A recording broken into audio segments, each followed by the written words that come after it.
শুভ সকাল।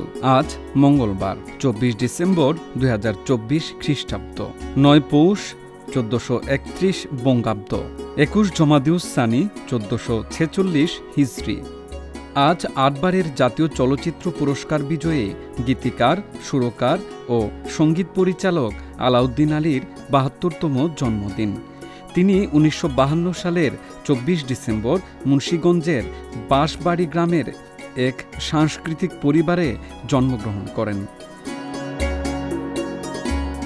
১৯৫৩ সালের আজকের এই দিনে দৈনিক পত্রিকা হিসেবে যাত্রা শুরু করে ইত্তেফাক। এর আগে ১৯৪৯ সালের ১৫ আগস্ট সাপ্তাহিক পত্রিকা হিসেবে ইত্তেফাক যাত্রা শুরু করে, যার সম্পাদক ছিলেন তোফাজ্জল হোসেন মানিক মিয়া। প্রতিষ্ঠাতা সভাপতি ছিলেন মাওলানা আব্দুল হামিদ খান ভাসানী এবং প্রকাশক ছিলেন ইয়ার মুহাম্মদ খান। ১৯৫১ সালের আজকের এই দিনে ইতালির কাছ থেকে স্বাধীনতা লাভ করে উত্তর আফ্রিকার দেশ লিবিয়া।